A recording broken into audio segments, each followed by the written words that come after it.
1958. They locked me up. Big mistake. They say every man has a gift.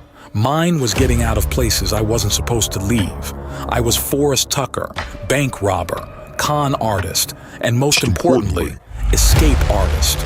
Over my lifetime, I'd break out of 18 prisons across the country, each one more secure than the last. They called me reckless, they called me insane, but they could never call me caught for long. My life was a constant game of cat and mouse. I didn't rob banks for the money, I did it for the thrill, the rush, the high of outsmarting the law. And in 1958, they thought they had me for good. San Quentin, a fortress of a prison, a place where men went in and never saw daylight again. The warden looked me up and down when they brought me in, shaking his head. "Tucker, you're wasting your time. No one gets out of here." I just smiled.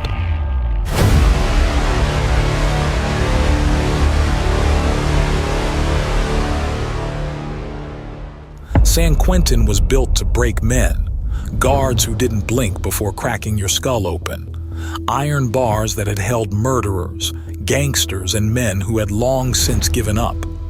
The air was thick with sweat, regret, and the quiet desperation of the forgotten.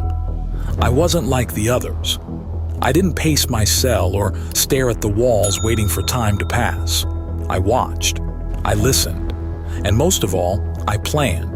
I spent weeks learning the routines, the shifts, the way the guards carried their keys, where the blind spots were. Most men dream of freedom. I didn't dream, I engineered it. The first step? Get out of my cell.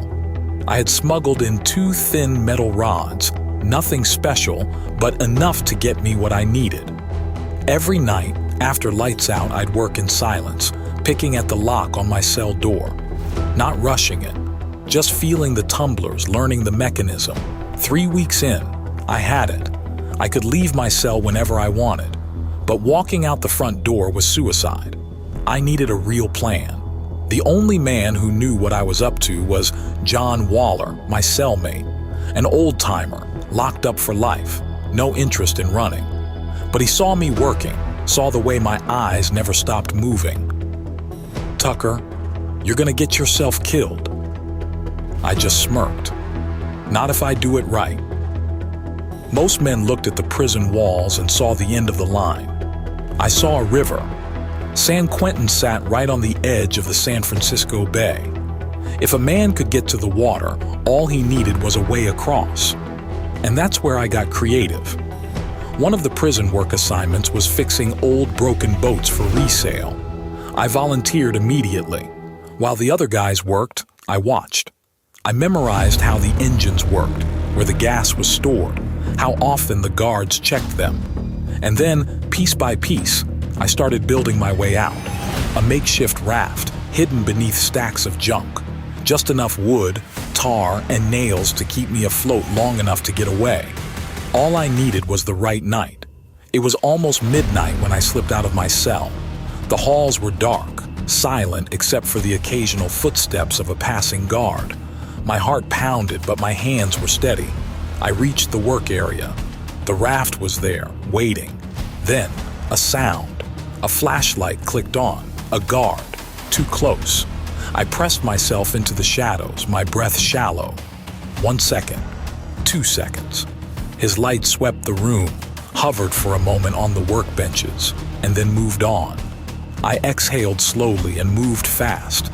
I dragged the raft toward the dock area, my muscles screaming from the effort. The prison sat right on the bay, and at night, the guards got lazy. No one ever expected a man to try the water. I shoved the raft into the water, hopped on, and pushed off. The second I hit the open water, the current grabbed me. Waves slammed into the raft, sending icy spray into my face. The bay was a monster, cold, hungry, and unforgiving. I paddled, straining against the tide, every stroke pulling me further from the prison. Then, I heard it. Shouts, sirens, a spotlight cutting through the dark. They'd found me. I paddled harder, my arms burning. If they reached me, it was over. The raft creaked, water sloshing over the edges. The current was strong, too strong. My muscles were failing.